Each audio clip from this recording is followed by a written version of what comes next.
नमस्कार दोस्तों, आज मैं फिर आपके बहुत सारे सवाल जो अक्सर आप हमारे डॉक्टर से यानी श्रेयास के डॉक्टर्स की टीम से बोलते हैं, पूछते हैं, जिनका जवाब आपको चाहिए होता है, उन सभी सवालों को लेकर दोबारा हाजिर हुआ हूं। अगर आपने मेरी पहली वीडियो नहीं देखी है जिसमें मैंने शुरुआत से आपके ही सवालों को लिया है, तो आप उसे जरूर देखें। उसका लिंक आपको आई पॉपअप बटन पे दिख जाएगा, आप वहां पर क्लिक करके देख सकते हैं। और अगर वो देख लिए है तो चलिए अब वीडियो में आगे बढ़ते हैं और जानते हैं कई और आपके सवालों के जवाब। जैसे एक क्वेश्चन बहुत ज्यादा पेशेंट जो है हमारे डॉक्टर से पूछते हैं कि सर एक्सरसाइज करना जरूरी है क्या? हम दवा खा रहे हैं, हमारी शुगर में फर्क आ रहा है, कंट्रोल हो रहा है, लेकिन क्या एक्सरसाइज करना जरूरी है? और अगर है तो इससे क्या फायदा मिलेगा? तो चलिए सबसे पहले जानते हैं इसको कि डायबिटिक पेशेंट को एक्सरसाइज करना सच में जरूरी है या बिना उसके भी काम चलता है। हमने शुरुआत में ही जान लिया था कि डायबिटीज की जो समस्या आ रही है उसका कारण क्या बन रहा है कि हमारी खाने वाली जो लिमिट है वो बढ़ती जा रही है, लेकिन उसको डाइजेस्ट करने वाली जो एक्टिविटीज हैं वो ना के बराबर है, बहुत कम है। क्यों? क्योंकि हमारी जो आजकल लाइफस्टाइल है, ऑफिस में रहना, बैठना, थोड़ा बहुत चल पाना, थक जाना, सो जाना, इसी कारण से हम लोग एक्सरसाइज के लिए टाइम नहीं निकाल पाते हैं, जिसके कारण धीरे धीरे हमारे शरीर में डायबिटीज यानी शुगर की बीमारी पनपने लग जाती है और हमें पता भी नहीं चलता है। तो यहां पर हमें क्या करना पड़ेगा? एक्सरसाइज करनी पड़ेगी। एक्सरसाइज करने से क्या फायदा होगा कि जब आप एक्सरसाइज करेंगे तो आपकी पूरी की पूरी बॉडी में मूवमेंट होगी, साथ ही साथ सभी ऑर्गन अपना वर्क करने में पूरी कोशिश करेंगे, जिसकी वजह से जो भी आप मेडिसिन खा रहे हैं उसका रिजल्ट आपको 100% देखने को मिलेगा। साथ ही जब हम एक्सरसाइज करते हैं तो हमारी बॉडी में ऑक्सीजन लेवल बढ़ जाता है, जिसकी वजह से बहुत सारे टॉक्सिन्स हमारी बॉडी में से खत्म हो जाते हैं, पॉजिटिव वाइब्स हम फील करते हैं। पसीना निकलने के साथ साथ हमें क्या फायदा होता है? जो हमारा शुगर लेवल होता है वो भी डाउन जाता है, क्योंकि ऑर्गन्स भी काम कर रहे हैं, ऑक्सीजन भी बढ़ रही है, स्वेटिंग भी हो रही है, जिसकी वजह से एक पर्सन अपने आप को हेल्दी महसूस करता है। और इसी के साथ साथ अगर आप हेल्दी और प्रॉपर डाइट ले रहे हैं, जो हमारे doctors free of cost consult में भी बताते हैं, तो आपको अपने शुगर के लेवल में बहुत ही शानदार गिरावट देखने को मिलती है। इवन जो आपकी दवाइयां हैं जो आप ले रहे हैं वो भी आप उनकी जो डोज है कम कर सकते हैं।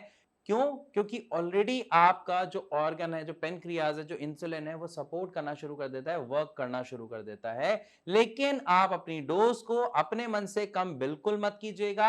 आप हमारे डॉक्टर से हमेशा टच में रहें अगर आप हमसे ट्रीटमेंट ले रहे हैं। और यदि आप हमसे ट्रीटमेंट नहीं ले रहे हैं तो आप जिस भी डॉक्टर से ट्रीटमेंट ले रहे हैं आप उनसे हमेशा टच में जरूर रहें और अपनी दवा के साथ कोई छेड़खानी बिना उनकी राय के ना करें। तो यहां पर हमने समझा कि एक्सरसाइज का फायदा क्या है। इसको थोड़ा सा डेप्थ में और समझते हैं कि मैं कैसे कह रहा हूं या कैसे हम समझे कि एक्सरसाइज कितनी इंपॉर्टेंट है। आप 2 मिनट के लिए सोचिए कि क्या आपने कभी ऐसा सुना है कि उस मजदूर को डायबिटीज हो गई है या उस पहलवान को डायबिटीज हो गई है? नहीं। बॉडी बिल्डर को हो सकती है, मैं वहां पे बात नहीं कर रहा। मैंने दो नाम लिए, किसके नाम लिए? मजदूर का और पहलवान का। क्यों? क्योंकि दोनों ही क्या करते हैं? बहुत मेहनत करते हैं। इनका जो वर्क स्टाइल है, मजदूर का मजदूरी करने का और एक पहलवान का एक्सरसाइज करने का, जो सुबह और शाम दोनों कर रहा है, तो वो जो भी खाते हैं वो डाइजेस्ट कर लेते हैं, उनकी बॉडी वो उसको एब्जॉर्ब कर लेती है। इसी कारण उन्हें शुगर जैसी समस्या देखने को नहीं मिलती। लेकिन बाकी हम सब जो लोग हैं वो क्या करते हैं? खाते तो बहुत हैं, स्वाद चीजें हमें बहुत अच्छी लगती हैं और हमें चाहिए, लेकिन क्या हम उतनी एक्टिविटी करते हैं? नहीं करते, जिसके कारण रिजल्ट क्या होता है? Diabetes type 2।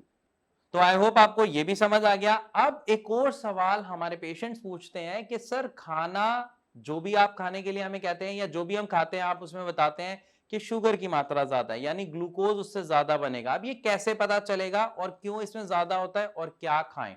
देखिए, हम जो भी खाते हैं उसमें तीन चीजों का मिश्रण होता है: कार्बोहाइड्रेट्स, प्रोटीन और फैट।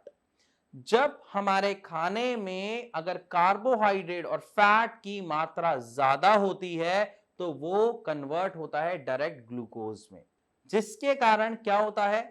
हमारी बॉडी में ग्लूकोज का लेवल यानी शुगर का लेवल बढ़ जाता है खाते ही। इसीलिए डायबिटिक पेशेंट को कहा जाता है ज्यादा रोटी का सेवन ना करें, चावल का सेवन ना करें। जितने भी ये आलू हैं या ऐसी अरबी है, ऐसी सब्जियां हैं, इनका प्रयोग ज्यादा ना करें, इनका सेवन ज्यादा ना करें। क्यों? क्योंकि इनको खाते ही बॉडी में शुगर का लेवल हाई हो जाता है। और आप क्या करना चाहते हैं? अपनी शुगर को कंट्रोल करना चाहते हैं। तो उसको अगर आपको कंट्रोल करना है तो उसके लिए क्या करना पड़ेगा? आपको अपनी डाइट पर बहुत ध्यान देना पड़ेगा। अब यहां पर दूसरा सवाल आता है कि सर अगर इन सारी चीजों को खाने से हमारा शुगर बढ़ता है तो हम खाएं क्या? कौन सी ऐसी चीजें हैं जिनसे हमारा शुगर नहीं बढ़ेगा? ये बहुत अच्छा क्वेश्चन है और इसको समझना बहुत जरूरी है अगर आपको डायबिटीज है या आपके परिवार में अगर किसी को डायबिटीज है तो। एक डायबिटिक पेशेंट को रोटी खानी चाहिए, लेकिन कैसे ये समझना जरूरी है। डायरेक्ट आटे की रोटी बनाएंगे? बिल्कुल नहीं। कोशिश करें कि मोटे अनाज का आप आटा पिसवाएं, उसकी रोटी खाएं। वो थोड़ी सी खाने में शायद हो सकता है आपको कसैली लगेगी, मतलब थोड़ा किरकिरापन उसमें लगेगा, क्योंकि मोटे अनाज का जो आटा होता है वो उस तरीके से बाइंड नहीं कर पाता है। और अगर आपसे वो नहीं खाया जाता, सपोज आप कहते हैं कि सर ये नहीं खा पा रहे, तो आप एक काम और कर सकते हैं कि आप जो भी रोटी खा रहे हैं वो प्लेन रोटी ना खा के उसमें कुछ ना कुछ फाइबर, कुछ ना कुछ सब्जी ऐड कर दें। उसमें मूली हुर के ऐड कर सकते हैं, गाजर ऐड कर सकते हैं, इवन मटर बॉईल करके आप वो ऐड कर सकते हैं।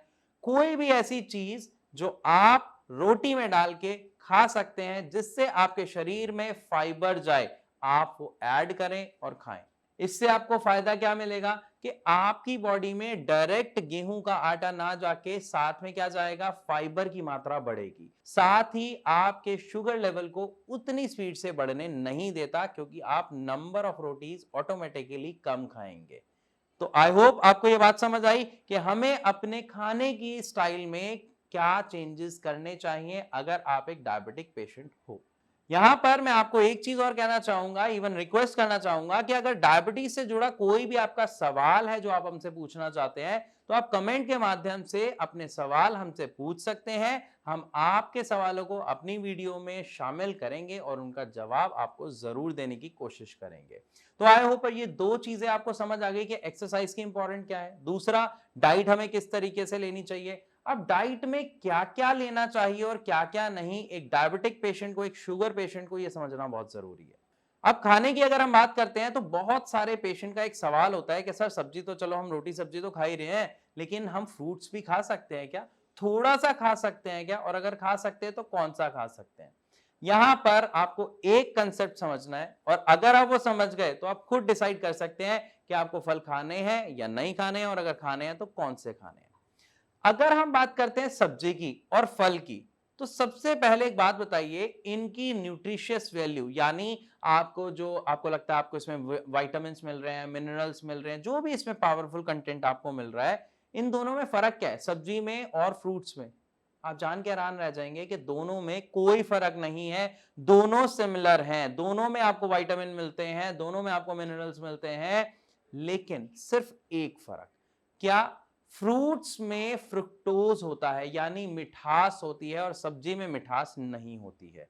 इसीलिए आप जितना मर्जी सैलेड खाइए, ये आपके लिए हेल्दी है, लेकिन अगर आप थोड़ा सा भी फ्रूट खाएंगे ना, तो वो जो फ्रुक्टोज है, वो जो मीठापन है, वो आपको नुकसान देगा, वो आपकी शुगर को बढ़ाएगा, जिसकी वजह से एनी हाउ जो आप चीज कंट्रोल करना चाहते हैं वो कंट्रोल ना करने की बजाय बढ़ जाएगी। अब बहुत सारे लोग साथ में एक सवाल कहते हैं, सर जामुन तो खा सकते हैं, ऐसे तो डॉक्टर कहते हैं। देखिए, आप वो सभी फल खा सकते हैं जो कसैले होते हैं। कसैले यानी आप जामुन खाते हैं तो जामुन बहुत मीठा नहीं होता, कसैला सा उसका टेस्ट होता है। लेकिन अगर आप जामुन पका हुआ खा रहे हैं तो वो मीठा होगा। तो ये चीज एक डायबिटिक पेशेंट को समझना बहुत जरूरी है कि आपको पके हुए जामुन नहीं खाने जो बिल्कुल मीठे हैं, आपको आधे पके आधे कच्चे जामुन खाने हैं जो एक कसैले स्वाद में आते हैं, जो मीठे में भी नहीं आते और फीके में भी नहीं आते। इसी तरीके से आप अगर पपीते को प्रेफरेंस देते हैं कि सर पपीता तो खा सकते हैं, तो अगर पपीता आप देखते हैं, पहले के लोग कैसे पपीता खाते थे? पीला जैसे अब आ रहा है, ऐसा नहीं।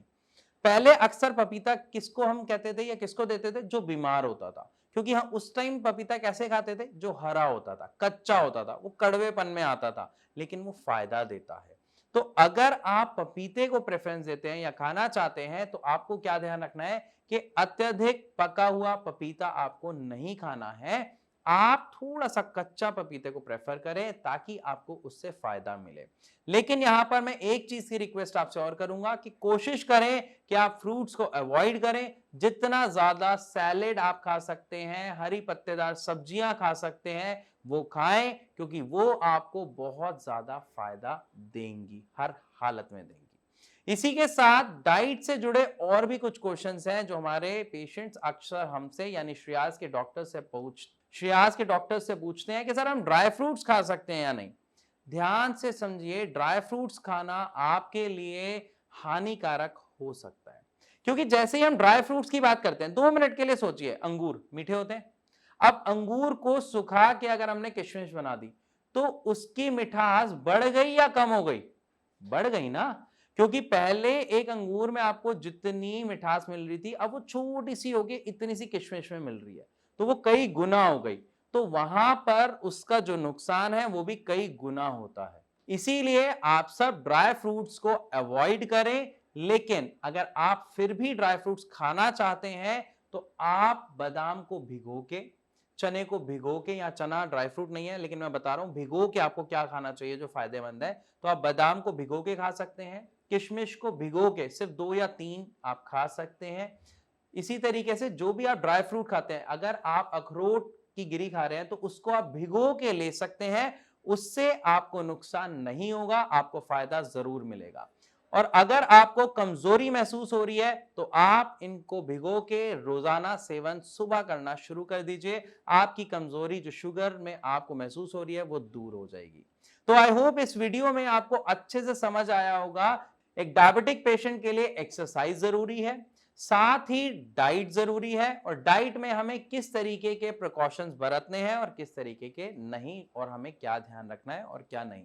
फिर भी कोई सवाल है तो आप डायरेक्ट नीचे दिए गए नंबर पर कॉल करके श्रेयास के डॉक्टर से डायरेक्ट बात कर सकते हैं, अपनी समस्या उनसे पूछ सकते हैं।